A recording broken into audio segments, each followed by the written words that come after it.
Welcome to another video tutorial. In this video, I am going to talk about those things which are important to consider before starting any transcriptome or RNA sequencing experiment. So before I go into the further detail, let me tell you a new perspective of differences between genome and transcriptome. Although many of you already know the difference between genome and transcriptome, so we will be considering the differences between genome and transcriptome while taking it as a whole plant level. So let's consider this is a rice plant and there are almost about 40,000 genes. So we know that in any of plant the total of its gene would constitutes its genome. So it means this is actually the genome which constitute 40,000 genes. So it is interesting to know that among these 40,000 genes, whether the all genes are expressed at any time. So we will be addressing this question that how many genes are expressing at any specific time. So the answer to this specific question would be because in any plant, all of the genes are not expressed at any specific developmental stage, tissue type, and environmental, and under the different treatments. So, according to an estimate, there are almost only 35% of the total of these genes are expressed in one part or in one tissue. So, if we take that only maybe there are 10,000 genes which are expressed in one part. So, if we take one cell from any part, whether it is from leaf, whether it is from root, or any part, maybe it is from shoot. So, the every cell in this leaf, root, shoot has actually the 40,000 genes. So, it means the overall genome part, irrespective of what tissue its number remains the constant. It means whether it is a leaf cell, root cell, shoot cell, so the all cells number of the genes in all cells is almost the 40,000. So but in might be the leaf there are 10,000 genes are expressing out of this 40,000. Maybe in the leaf there are 10,000, and maybe in the root there are maybe 12,000, and similarly maybe in out of those 40,000 only maybe the 15,000 genes are expressing to make a shoot. So the other genes in any specific part would remain silent. So this part which is only going to express in that part would be called as transcriptome. It means this is that part which is going to be expressed at specific time in that specific tissue. That part would be called as transcriptomic or the express part. So we can take this that how it change with the time and space. And even it is important to note that when a plant behaving under the daytime, the genes being expressed are different, because in the daytime the temperature is high, so the plant has to behave different. So when there is night, so it means the plant also have to behave different, because now the temperature is different.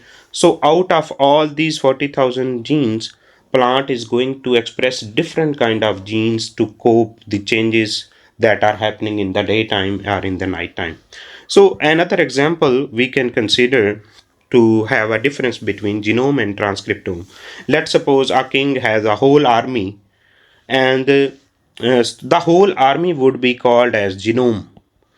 And let's suppose that king has an attack from only sea, so it will need to send only the navy. So it means those part which is needed and which is the requirement of the time, out of all, that part will be expressed. So it means this part would be called as the genome, and this part which is only expressed and being utilized by the plant is called as the transcriptome. Another example we can consider is this, like we have all the data stored in our computer hard disk. So that all the data, I mean the 40,000 genes, uh, can be regarded as the genome. So like, because we have all the data in our computer disk, but whatever we have needed, we click on that program and it is loaded into that RAM. So it means that part is being now expressed because now it is the need of time. So this would be called as the transcriptome. So it means actually the genome is the total genes and the transcriptome is out of those total genes how many are expressed in specific tissue, specific time and specific treatment. So now we can go ahead and we can talk about experimental and study design for RNA-seq analysis. So first of all, we have to consider how many should be replicates and how many should be controls. So among that, the simplest one design is the pairwise comparison. And here you can see in the pairwise comparison, actually we have two groups. So one we have control group and one we have experimental group. And if you can see in the control group, we have actually three replicates, R1, R2, and R3. Similarly, this is the treatment group, and if you can see in this treatment group, we have also R1, R2, and R3. So this is the simplest design of any transcriptomic study. But if you are considering complex design, like you are taking like the cancer subtype 1, cancer subtype 2 with the drugs, here you are dealing cancer subtype 2 with the drugs, and here without the drugs, you can see now we have the different 4 treatments. So then you must seek an advice of a statistician before you finalize your study design for RNA-seq analysis. So we will be only concentrating on the plants for this specific video. So let me give you an example from the simple design of pairwise comparison. Here you can see we have one plant is control and here another plant is actually the infested where the attack of pathogen has started, and we want to perform a comparison of transcriptome which are only those genes which are being expressed when a plant is infested through any pathogen. So here you can see we have three replicates, A1, A2 and A3. We have actually going to take these fresh leaves and we will combine all leaves into one. This would be the R1 here, which is called as A1. So then from the second plant we have pulled all the leaves, and similarly from the third plant we have extracted total RNA, and then we have used for Illumina RNA sequencing. And similarly for every experiment we must have a control, and as you can see in the control we have also three treatments. We have pulled their leaves and then we have extracted their total RNA, and then we will be using for Illumina RNA sequencing. So now we can move to further design, and we have to understand what is the difference between biological replicates and technical replicates. You can see the biological replicates, you can see here is actually three different samples. I mean, these are actually the three different samples.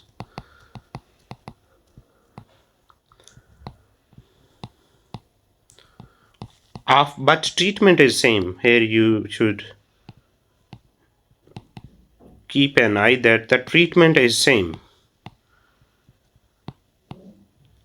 So it means when we are taking the different sample of same treatment, then it would become under the heading of biological replicate.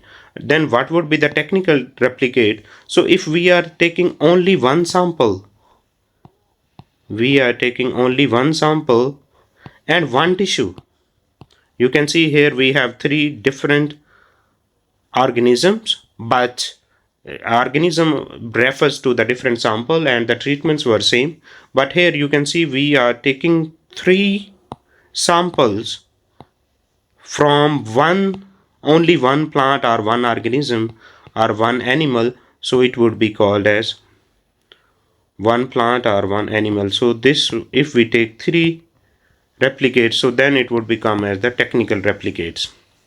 So whether it is important to know, like if we want to design any experiment for control, so of course it is important to take 3 biological replicates. And if we want to take treatment, so we also need to take 3 replicates from treatment part. So it is important to note that, like if we are dealing with the simple experiment, so whether we need to take 3 biological replicates from control and 3 replicates from treatment, so whether we need to take the additional these technical replicates or not. So the answer to this question is, if you are dealing with microarray data, if you are dealing with microarray data, so then of course for every control, like even if you are dealing with microarray data and you need to take 3 different technical replicate as well, and from your 1 biological replicates, and you also need to take 3 technical replicates from your treatment group as well. So but if you are dealing with RNA-seq analysis, then maybe there is no need to consider. If you are dealing with RNA-seq analysis, then there is no need to take the technical replicate. So only 3 biological replicates would be enough. So here you can see, in this you can see technical replicate. Here is the definition of technical replicates, and here are biological replicates. And if you can see here, in these days microarrays, technical replicates were considered as a necessity. However, with the current RNA sequencing technology, technical variation is much lower than the biological variation, and technical replicates are unnecessary. So it means if you are having only 2 treatments, one is control and one is treatment, so you only need to take 3 replicates, 1, 2, and 3. 3 from control, 3 from treatment. So you don't need to take like further 3 technical replicates. You don't need to consider in RNA sequencing experiment. So next is the sample collection and storage. One thing, what should be the timing and consistency? We should collect the sample consistently across the conditions to avoid any biasness. So what would be the way? So like if you are collecting your sample from control in the morning, so it is advised to take your all sample in the morning. So as I already told you in the first slide, that might be the plants is expressing different types of gene under the light. So if you will take only your tissues in the morning from control, so might be in the treatment when you will delay your sample collection. So of course there is high temperature, so plant will express the different types of gene. So it is better to take all the samples together. So we should keep an eye that we are collecting all our samples together on the same time from the same tissue. So the next part can be, it means the collect all the sample at the same time and at the same place. And the next, what would be the way if you are collecting from the field? So you almost all the labs have these type of buckets. So you can take this bucket with you to the field or even your greenhouse, and you can collect your sample. You can fold them in aluminum foil, and you can put directly in liquid nitrogen. So it means the liquid nitrogen can be used to store and for the transportation of RNA sequencing samples. And you can also, if you want to store it for later purposes, so you can store it at -80. And if you want to transport, so you can use this dry ice. All the companies have already this facility. You can just call to your company, they will send you dry ice. You can pack and send your sample directly to your company.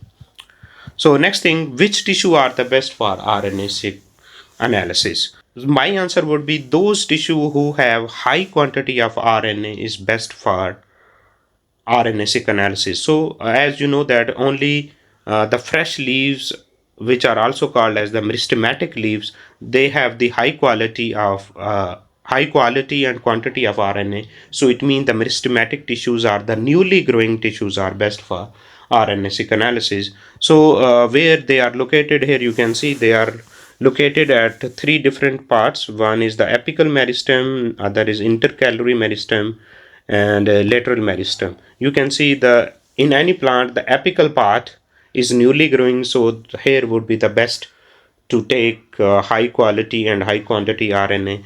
And similarly, we can also take this from the intercalary meristem, and similarly we can also take from this part, which is the lateral meristem.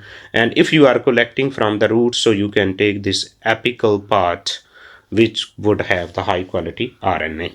So but it is not always important. Sometimes you have to select that tissue which has the highest effect of given treatment. Like, I mean, you are applying the different treatments to design your study, and your phenotypic data shows that which tissue has the highest concentration. Like if you are applying heavy metals and you see that these heavy metals are stored in the stem, so of course you can also take them tissues from the stem, because it is the need of the study. So you can relate your phenotypic data to get which tissue would be used for RNA-seq analysis. So it means this is same thing which I have already explained. See what is your phenotypic data is showing. So it means you can also use your phenotypic data to do this all. So next is the RNA quality. We will be only taking those samples whose RNA quality, RIN stand for RNA integrity number. So we will be only sending those samples to the company whose quality report shows that its RINI number is greater than 7. So if it is less than 7, of course company cannot process it for further analysis to perform further transcriptome analysis. So if you are afraid that you cannot extract good quality RNA, so I would recommend you that you can directly send it to the company. I mean, you can directly send your samples to the company. They are expert and they can extract good quantity of RNA. So if you think your lab is good, your expertise are good, you can extract RNA by yourself. And those samples which have high concentration, I mean RIN greater than 7, then you can send those samples to the company for RNA-seq analysis. So here is one example I can show you. This is actually samples report which was generated by the company, and you can see here are the different samples. You can see here are the different samples, and if you can see here, here is their RIN number. You can see everyone is higher than 7, so it means everyone is qualified for transcriptomic analysis. So let me show you another example. So here you can see here the RIN number is 3.1, so it means this sample is not going to qualify for transcriptomic analysis. So similarly here the red one, it means in Chinese it is not going to qualify for RNA-seq analysis. Here is that peak for a successful sample which is showing RIN number greater than 7. You can see we have peaks of 28S and similarly 18S. This is the sample which is showing the high quality 28S and 18S, and here is a bad quality sample. You can see the peaks under 28S and 18S is like only 1 to 4%, but here you can see the peaks are good enough, so it means this sample is positive and this sample is negative and cannot be used for further RNA-seq analysis. So next, I have already discussed we should avoid any batch effect. So how we can avoid any batch effect? So it means we have to keep an eye whether our all RNA isolations performed on the same day. Were the all library preparation performed on the same day, because this will be done by company if you are choosing from company. So did the same person perform the RNA isolation or the library preparation for the sample? The overall purpose to say this that might be when a different person uses different, because his expertise will be different, so of course there would be some differences. So did you use the same reagents or the kits from the same company for all samples? Did you perform the RNA isolation or library preparation in the same location? So if any of the answer would be no, so then of course you would have the batch effects. So hopefully now you have a clear idea that how you can collect your sample, how you can process them, and how you can send those samples to the company for RNA-seq analysis. If you have still any other question related to RNA-seq experiment, please let me know in the comment section. Thank you for watching. Bye bye.